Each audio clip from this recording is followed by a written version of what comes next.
Good morning, folks. Another beautiful day, Saturday, and I'm starting my day with my usual stuff. No, it's not coffee. Coffee is something you should not take in the first 1 hour after waking. You should take it at least after 90 minutes after waking up.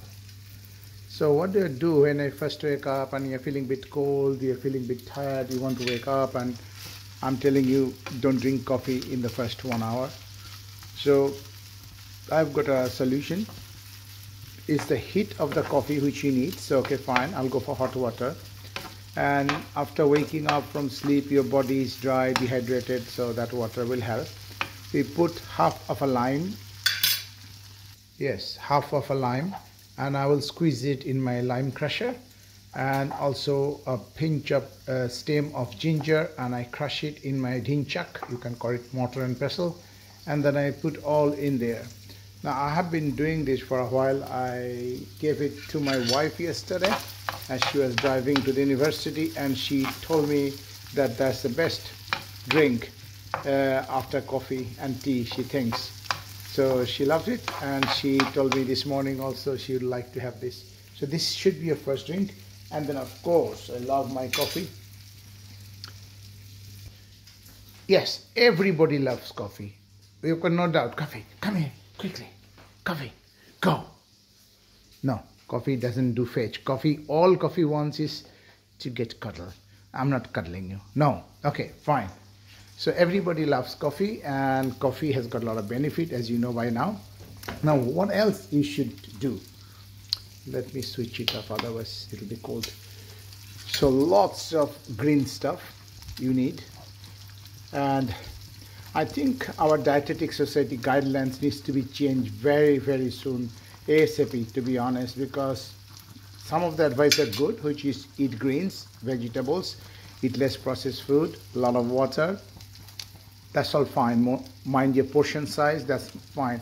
But what is not fine, I'm not happy with, and not only me, a lot of other health professionals, is about this concept of fat is bad and carb is good. It has to be balanced. Fat is not bad if it's good fat. Cholesterol we need for hormones, for nerve, etc. But you have to choose good quality fat. And the other thing that we must, and that's another thing Dietetic Society doesn't highlight, is the need for cheese, need for cultured milk. So this is kefir. This is one step above this yogurt, which is live bacteria. But the problem is that these are pasteurized milk, and they will add added sugar, which is not good.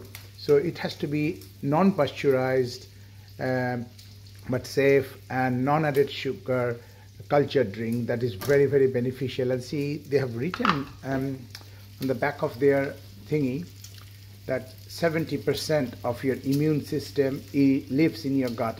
Utterly true. And your gut is at the heart of your health. Utterly true.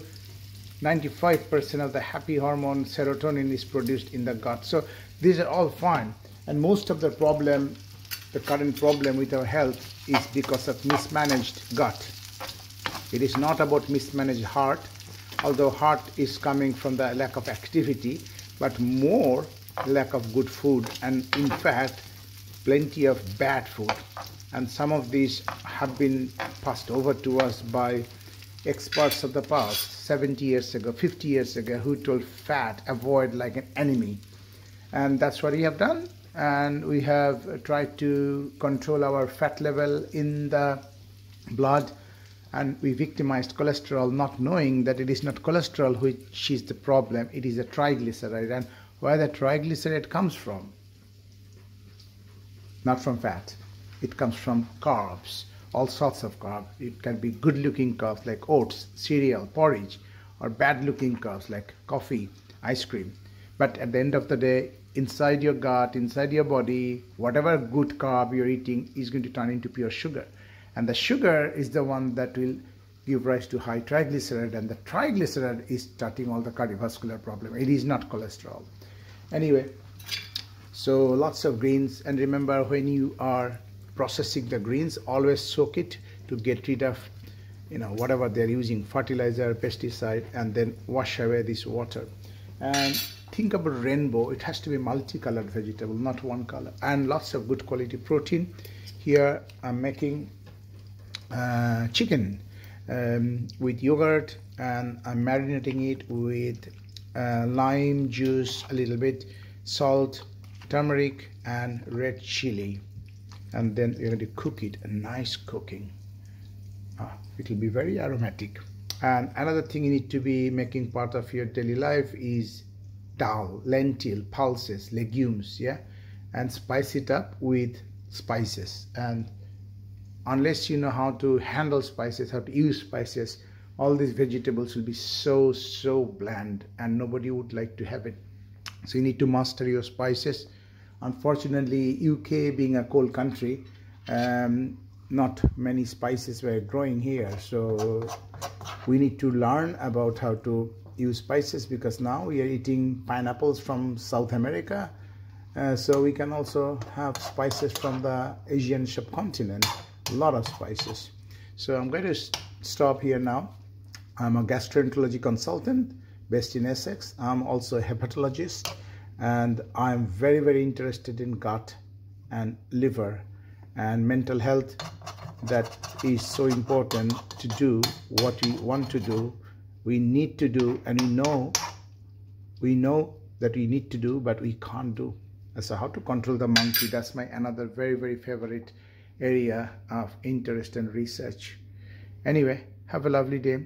Think about it. We cannot throw billions of pounds into our NHS and think that that is going to save us. No, what is going to save us, know how to cook, what to eat, when to eat, how much to eat, and how to move.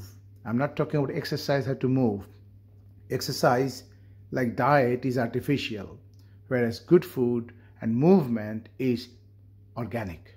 Remember that. Have a nice day.